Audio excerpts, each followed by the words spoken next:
que uma coisa que está presente nos corredores, né, no prédio 13 e também no prédio 42, é a alegria. É a alegria da juventude, é a alegria de estar descobrindo coisas novas, é a alegria da transformação, é a alegria de poder contar com um professor como companheiro, como aquele que discute as suas angústias profissionais e às vezes até pessoais no dia a dia. O melhor de se lembrar nessa faculdade foram as relações aqui estabelecidas, de como elas nos tornaram mais humanos, nos tornaram mais tolerantes, nos tornaram mais gente. A PUC é sempre a PUC para as pessoas, assim, ela é uma relação que nunca mais se desfaz, é um laço que não tem jeito de ser rompido. Porque nós temos uma coisa que na universidade não tem, eu já trabalhei em outros lugares, inclusive na PUC, nós temos uma liberdade de expressão. Aqui a gente consegue ser a gente o tempo todo. Os alunos são livres, os alunos transitam, os alunos vêm e vão, eles são dinâmicos demais e diferentes dos outros alunos. Enxergo de longe um grande trabalho, sabe? Um trabalho muito sério, um trabalho que é um marco na comunicação brasileira. Não é mais uma escola no meio de tantas escolas que existe no Brasil. Uma escola que tem uma característica e uma personalidade muito definida, muito particular e singular ao mesmo tempo. Essa marca, digamos assim, da própria cultura institucional da faculdade, ela, embora tenha sofrido mudanças ao longo do tempo, ela deixou traços profundos, como na questão pedagógica, como no comprometimento político, como também na preocupação de uma formação técnico-profissional que preparasse os alunos para enfrentar os desafios do mercado de trabalho. A preocupação fundamental não era com o mercado de trabalho, embora a pesquisa recente tenha indicado que, com exceção do setor de rádio, há uma hegemonia dos ex-alunos da faculdade em todos os veículos de comunicação e nas assessorias. Ela é muito grandiosa, ela tem uma força muito grande na universidade e ela é reconhecida tanto aqui internamente como externamente, né? Em todos os congressos que a gente participa, a Faculdade de Comunicação da PUC é citada como uma referência nos estudos, nos projetos pedagógicos. Uma escola que pensava o Brasil, que foi pioneira na problematização de problemas de comunicação, que foi pioneira na experimentação da concepção de laboratórios, que foi pioneira em projetos editoriais, que foi pioneira na reflexão dos temas do associativismo, mas também foi pioneira, digo bem, foi pioneira na autorreflexão sobre a sua própria Constituição, sobre o seu próprio modo de fazer, o seu próprio modo de constituir uma matriz de comunicação. Eu acho que esse é o grande legado, que digo de uma maneira muito fraterna e muito emocionada, que nos deixa o professor Lélio Fabiano dos Santos, que foi o grande idealizador desse projeto. Projeto esse que contém marcas desse momento, que é o momento que se assenta, digamos assim, uma concepção de ensino de comunicação no país.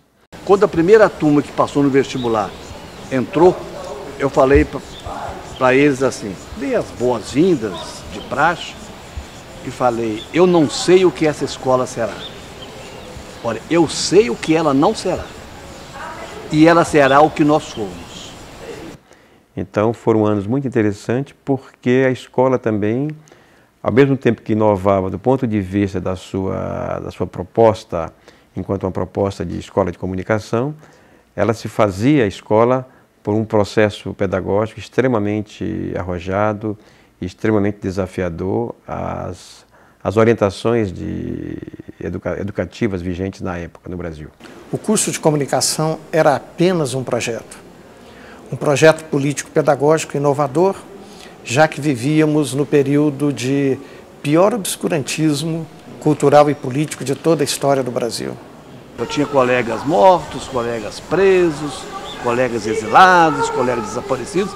Eu quis fazer dessa escola um bastião de luta. Aqui seria a nossa guerrilha. Então os nossos professores... E era uma época dura, externa.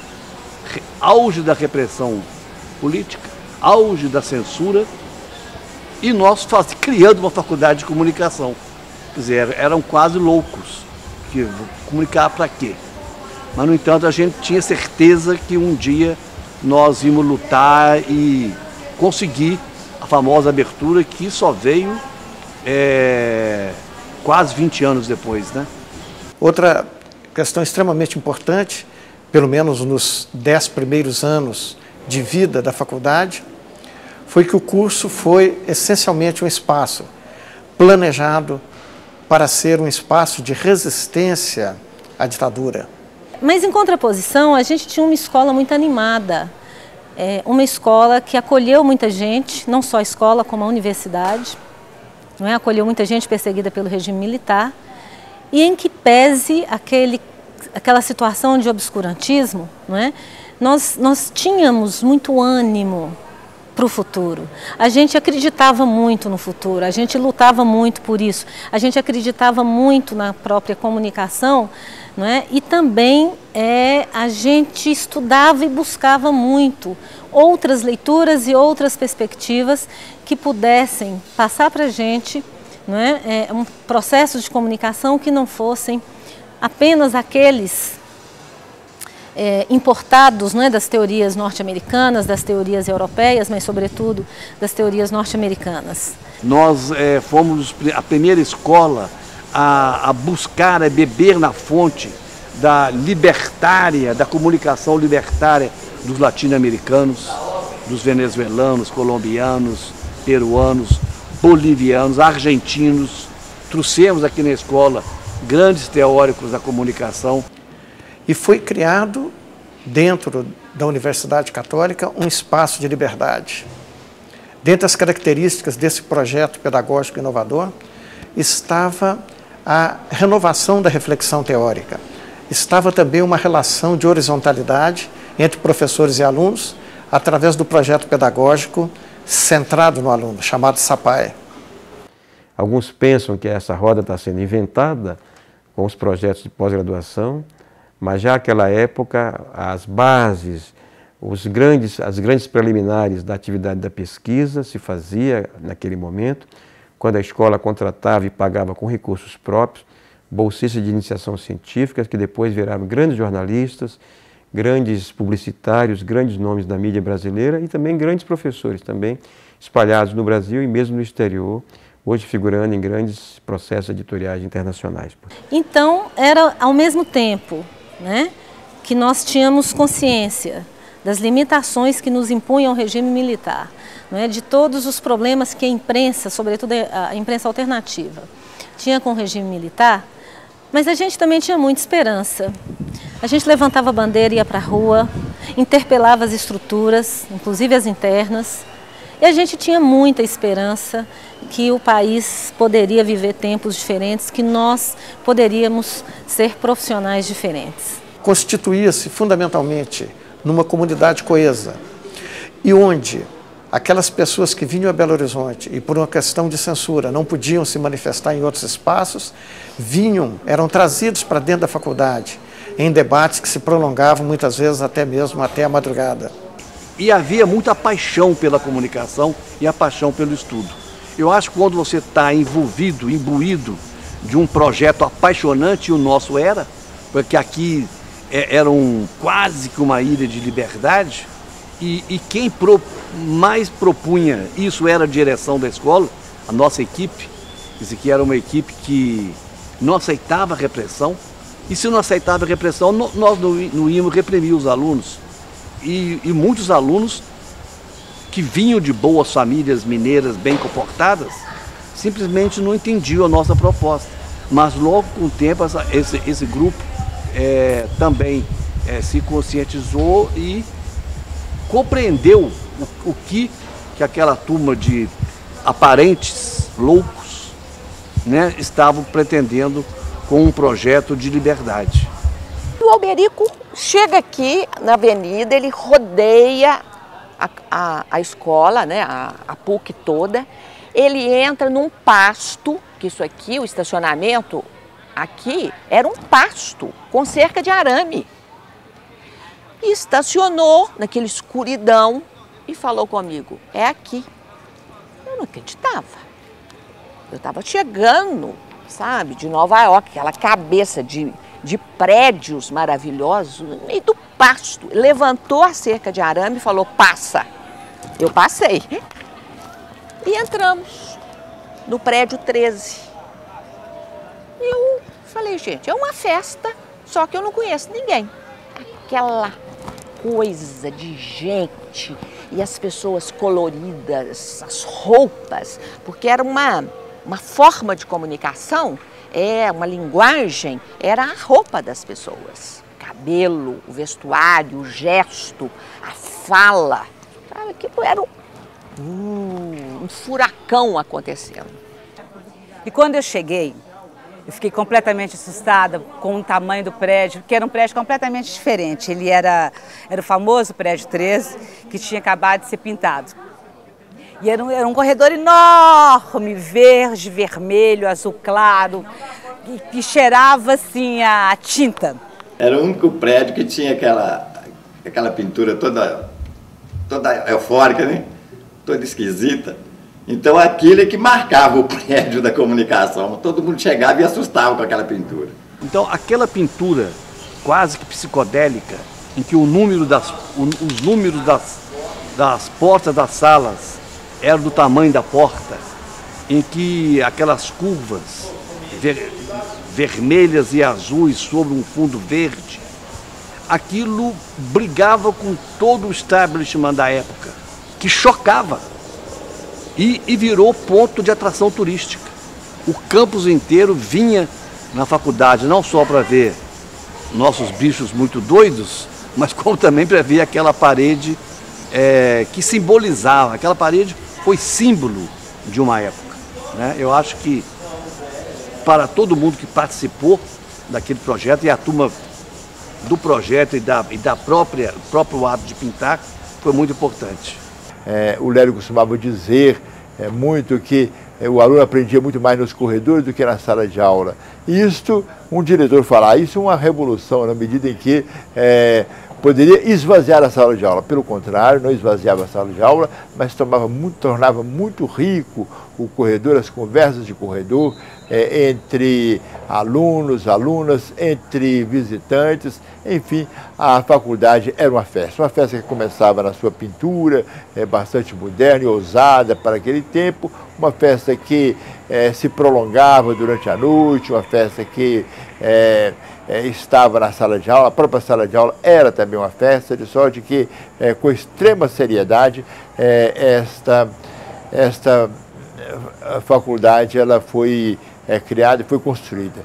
Esse espaço do corredor, talvez, ele na verdade mostra a importância do espaço fora da sala de aula, né? Acho que a formação do aluno, a formação da gente, ela começa muito ligada dentro da sala de aula, mas ela tem que ter uma alimentação externa, sabe, na vida.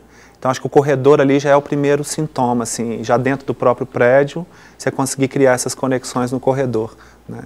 O corredor do prédio 13, com certeza, um dos ícones que marcaram esses 35 anos da Faculdade de Comunicação e Artes. O corredor e o ocorrido, o corredor e o tempo correndo, as coisas corridas, enfim, no coração de centenas de pessoas que estudaram, que passaram aqui por esta faculdade.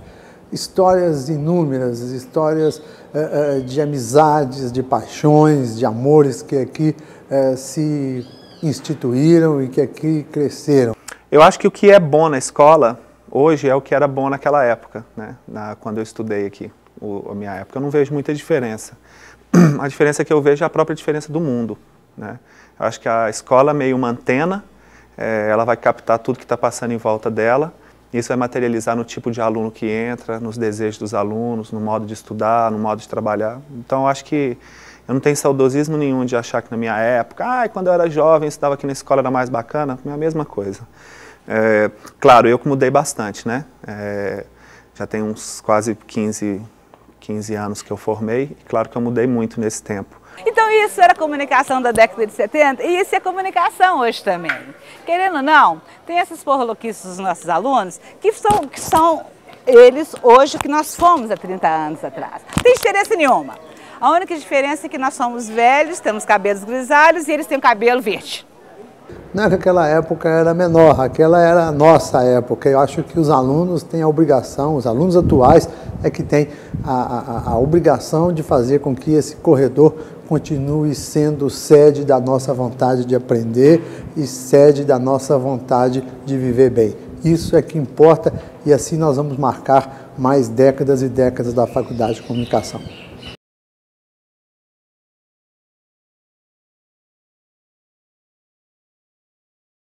E eu fico muito feliz, né, por exemplo, de ter uma filha que estuda aqui.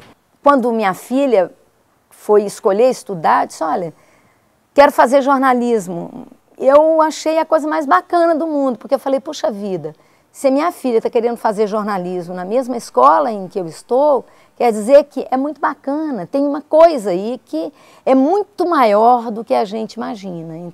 E ela fala, mãe, o ambiente da Faculdade de Comunicação, o ambiente do curso da comunicação é diferente. É um ambiente de muito companheirismo, de muita solidariedade, é descontraído. É uma experiência para mim inédita. Eu nunca tinha dado aula para o meu filho. Então foi realmente assim, do medo inicial que eu tive, como é que era aquela história de ser mãe e ser professora ao mesmo tempo, né? Quer dizer, então aquele medo inicial, na verdade, transformou-se assim numa experiência genial. Aí eu estava pensando, será que a gente é mãe forte, ou pai forte, para os filhos quererem imitar?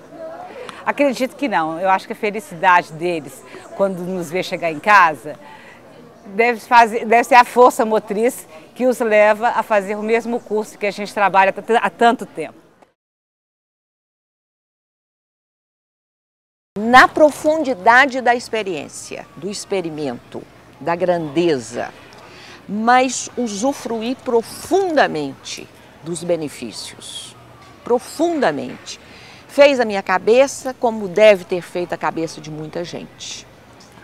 Esse espaço maravilhoso.